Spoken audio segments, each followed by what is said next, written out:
নমস্কার, 99 নিউজ বাংলায় আপনাদের সবাইকে স্বাগত। আপনাদের সঙ্গে রয়েছে আমি কৌশিক। রবিবাসরীয় সকাল রাজ্যবাসীর ঘুম ভাঙল একটি অত্যন্ত মর্মান্তিক খবরে।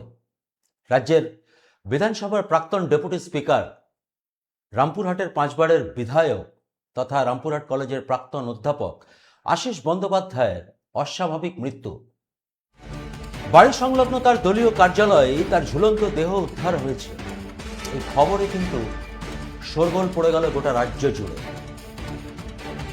অত্যন্ত মর্মান্তিক খবর রবিবাসরীয় সকালে, এবং রাজ্য রাজনীতি কার্যত তোলপাড়। একজন প্রাক্তন অধ্যাপক, পাঁচবারের বিধায়ক, রাজ্যের প্রাক্তন ডেপুটি স্পিকার, অত্যন্ত সজ্জন ব্যক্তি বলে পরিচিত রাজনৈতিক মহলে তথা সামাজিক মহলে, এবং তার মৃত্যুর পর একটি সুইসাইড নোট ভাইরাল হয়েছে। সুইসাইড নোটটি আমাদের হাতে এসেছে, এবং সেই সুইসাইড নোটের পরতে পরতে জমা অভিমান। কি সেই সুইসাইড নোট? আমি একটু পিসিআরকে দেখাতে অনুরোধ করব। সুইসাইড নোটে লেখা রয়েছে, ছাত্রাবস্থা থেকেই রাজনীতির সঙ্গে যুক্ত, কোনোদিন কোনো দুর্নীতির সঙ্গে জড়িত হইনি। ছাত্র সংসদের সাধারণ সম্পাদক হয়েছি বর্ধমান বিশ্ববিদ্যালয়ে, সেখানেও কোনো দুর্নীতির সঙ্গে জড়িত হয়নি। রাজনৈতিক বাকবিতণ্ডা হয়েছে, কখনো শত্রুতার রূপ নেয়নি। সর্বদা সব দলীয় অন্যায়কে মেনে নিতে না পারলেও প্রতিবাদ করতে পারিনি। অত্যন্ত তাৎপর্যপূর্ণ এটি প্রথম প্যারাগ্রাফ, এবং তারপরে এই সুইসাইড নোটে আরো কিছু লেখা রয়েছে, আমি সেটাও একটুখানি দেখাতে অনুরোধ করব। সারা জীবনে এক পয়সা কাজের বিনিময়ে নিইনি, এমনকি আমার যেসব ছেলেরা অ্যাটেন্ডেন্ট রয়েছেন বা হয়েছেন তাদের কাছ থেকেও একটা মিষ্টি পর্যন্ত খাইনি। কোনো আর্থিক দুর্নীতির সাথে কখনো জড়িত হইনি। নেক্সট, আমাকে মেলাইন করার জন্য যা সব করা হলো তাকে ধিক্কার জানায়। আজ তাই মনে হচ্ছে রাজনীতিতে আসাটাই ভুল হয়েছে। আমার বংশের ছেলেদের রাজনীতি না করার পরামর্শ দিচ্ছি, ওরা ওদের নিজ নিজ কাজের মধ্যেই থাক। এবং একদম এই লেটারের শেষে তিনি লিখেছেন, সারা জীবন শিক্ষকতা করেছি, কোনোদিন ক্লাস ফাঁকি দিইনি। স্পেশাল ক্লাস নিয়েছি, ছাত্রদের অনেককে বিনা পয়সায় পড়িয়েছি, ওদের প্রচুর ভালোবাসা পেয়েছি। এবং একেবারে এই নোটের শেষ লাইনে লিখেছেন, আমার মৃত্যুর জন্য কেউ দায়ী নয়। অত্যন্ত মর্মান্তিক এই সুইসাইড নোট, যে সুইসাইড নোটের পরতে পরতে জমে রয়েছে অভিমান। কিন্তু কেন এই অভিমান? বীরভূম থেকে রয়েছে আমাদের প্রতিনিধি জয়ন্ত। আমি সরাসরি জয়ন্তর কাছে চলে যাব। জয়ন্ত, রবিবাসরীয় সকাল অত্যন্ত মর্মান্তিক বীরভূম তথা রাজ্যবাসীর জন্য। রাজ্যের প্রাক্তন ডেপুটি স্পিকার, অত্যন্ত স্বনামধন্য ব্যক্তিত্ব, 5বারের টানা বিধায়ক রামপুরহাটের আশিস বন্দ্যোপাধ্যায়ের অস্বাভাবিক মৃত্যু। তার ঝুলন্ত দেহ উদ্ধার হয়েছে। আর সুইসাইড নোটে দেখা যাচ্ছে যে পরতে পরতে জমা রয়েছে অভিমান। তিনি লিখেছেন পরিষ্কারভাবে যে আমি কখনো কোনো দুর্নীতি করিনি, তা সত্ত্বেও এই মেলাইন করা হয়েছে। কেন এই অভিমান? কিভাবে তিনি মেলাইন হলেন? অত্যন্ত সজ্জন ব্যক্তি বলে পরিচিত ছিলেন। জয়ন্ত, কি বলবে?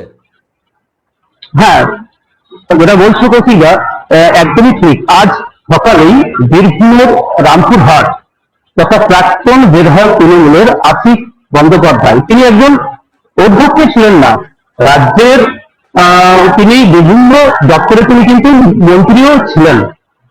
এছাড়াও ছাত্র জীবন থেকে তার রাজনীতি শুরু, এবং বেশ কিছু ছাত্রছাত্রীকে তিনি বিনা পয়সায় পড়িয়ে এসছেন। এবং আজ সকালে তার বাড়ির পাশ থেকে দলীয় কার্যালয় থেকে তার ঝুলন্ত দেহ কিন্তু উদ্ধার করে রামপুরহাট থানার পুলিশ। দেহটি উদ্ধার করার পর রামপুরহাট থানার পুলিশ ময়নাতদন্তের জন্য রামপুরহাট মেডিকেল কলেজ হাসপাতালে কিন্তু পাঠায়।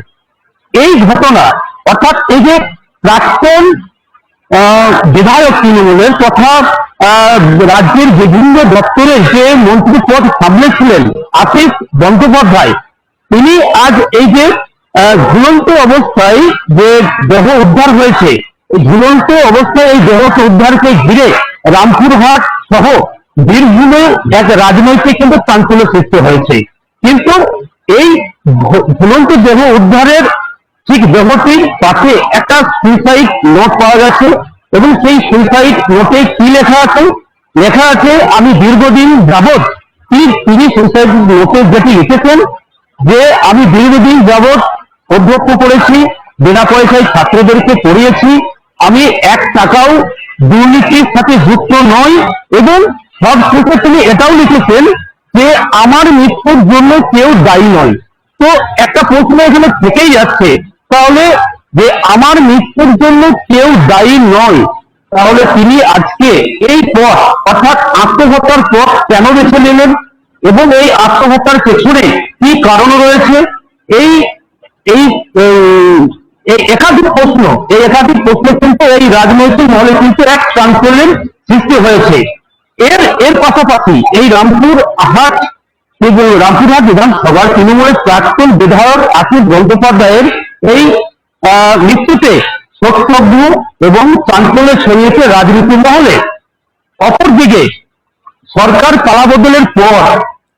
পালাবদলের পর তিনি যখন কলকাতায় যাওয়ার রওনা দিচ্ছিলেন, ঠিক শক্তিগড়ে যখন তিনি পৌঁছান, টিফিন করার জন্য যখন ওখানে নামেন, তখন একাধিক বেশ কিছু মানুষ তার গাড়ির ওপর কিন্তু চড়া হয়, এবং সেই আশিস বন্দ্যোপাধ্যায় তৃণমূলের প্রাক্তন বিধায়ক। ঠিক এই জায়গাতেই তোমাকে থামাবো। তুমি যে প্রসঙ্গ উল্লেখ করলে যে ঘটনার, সেই ঘটনা হচ্ছে গত 21শে জুলাই যখন আশিস বন্দ্যোপাধ্যায় তিনি যখন কলকাতার উদ্দেশ্যে রওনা দিয়েছিলেন 21শে জুলাইয়ের শহীদ সভায় যোগ দিতে, সেই সময় রামপুরহাটে তিনি শক্তিগড়ে তিনি দাঁড়ান, এবং সেইখানে কিন্তু তাকে উদ্দেশ্য করে কটূক্তি করা হয় স্থানীয় কিছু ব্যক্তি মানুষ। সেই ছবিটা আমি একবার দেখাবো, যে প্রসঙ্গ তুমি উল্লেখ করলে যে 21শে জুলাই ঠিক শক্তিগড়ে কি ঘটেছিল। সেগুলোকে জবাব দেবে, চাপকে ঠাল তুলে দিতে হবে।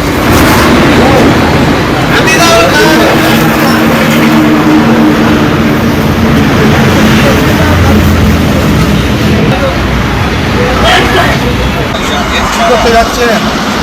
এত চুরি করলে তারপরে যাচ্ছেন, এত চুরি জমারি করার পরে দলটা শেষ হয়ে গেল, তারপরে যাচ্ছেন নাকি? আপনারা যে শহীদগুলো করেছিলেন সেগুলোকে জবাব দেবে। চাপকে ঠাল তুলে দিতাম একদম। নমস্কার। করতে যাচ্ছেন, এত চুরি করলে তারপরে যাচ্ছেন, এত চুরি জমারি করার পরে দলটা শেষ হয়ে গেল, তারপরে যাচ্ছেন নাকি? আপনারা যে শহীদগুলো করেছিলেন সেগুলোকে জবাব দেবে। চাপকে ঠাল তুলে দিতাম একদম।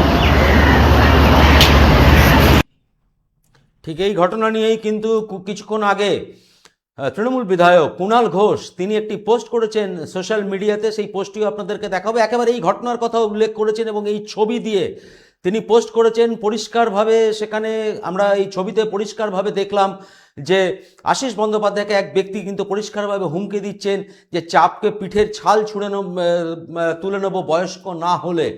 অর্থাৎ অপমানিত তিনি হয়েছিলেন রাজ্যের পালা বদলের পর, যেমনটা জয়ন্ত আমাদের প্রতিনিধি জানাচ্ছিল। আমি সরাসরি এবারে আরেকবার চলে যাব জয়ন্তর কাছে, বীরভূম থেকে রয়েছে জয়ন্ত। আমরা সেই ছবি দেখলাম, যে ছবির কথা তুমি একটু আগেই উল্লেখ করলে, যে শক্তিগড়ে গত 21শে জুলাইয়ের ঘটনা। এক ব্যক্তি সরাসরি এই বর্ষিয়ান যিনি নেতা ছিলেন তৃণমূলের প্রাক্তন ডেপুটি স্পিকার রাজ্যের, তাকে অপমান করছেন, এবং তারপরে আজকের এই সুইসাইড নোট, তাতে লেখা রয়েছে আমি কোনো দুর্নীতির সাথে জড়িত নই।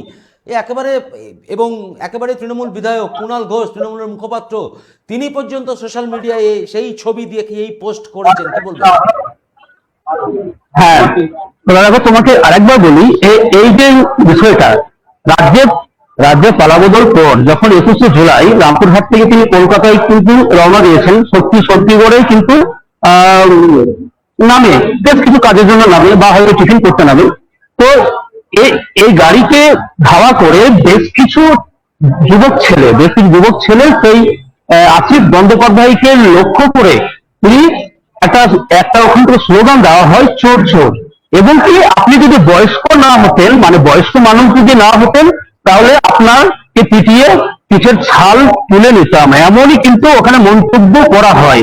তো এই ঘটনাকে কেন্দ্র করে, অর্থাৎ আজ বীরভূমের যে রামপুরহাটে ঠিক বাড়ির পাশ থেকে দলীয় কার্যালয় থেকে ঠিক প্রবীণ নেতা, 5 বারের পশ্চিমবঙ্গ সরকারের তিনি বেশ কিছু পদের মন্ত্রী সামলেছেন, সেই ব্যক্তি আশিস বন্দ্যোপাধ্যায় আজ মনে করিয়ে দিই যে কুণাল ঘোষ যে পোস্টে করেছেন সেই পোস্টে তিনি কিন্তু পরিষ্কার যেটা লিখেছেন যে একেবারে জোর করে কিন্তু তাকে ভালো তৃণমূলে অর্থাৎ ঋতব্রত বন্দ্যোপাধ্যায়ের তৃণমূলে যোগ করানো হয়েছিল, এমন পোস্টও কিন্তু কুণাল ঘোষ করেছিলেন। অর্থাৎ এই বর্ষিয়ার নেতা গত 5 বারের বিধায়ক রামপুরহাটের এবং যথেষ্ট সুনামের সঙ্গে রাজনীতি করেছেন, অধ্যাপক মানুষ ছিলেন, শিক্ষক মানুষ ছিলেন, বহু ছাত্র পড়িয়েছেন এবং তারপরে রাজ্যের পালা বদলের পর একেবারে কিন্তু এখনো বর্তমানেও তার মানে কুণাল ঘোষ কিছুক্ষণ আগে আরেকটি পোস্ট করেছেন এবং সেখানে তিনি মানে এটা দেখেছেন যে এই আশিস বন্দ্যোপাধ্যায়ের যে সোশ্যাল মিডিয়ার যে প্রোফাইল রয়েছে সেই প্রোফাইলে কিন্তু এখনো পর্যন্ত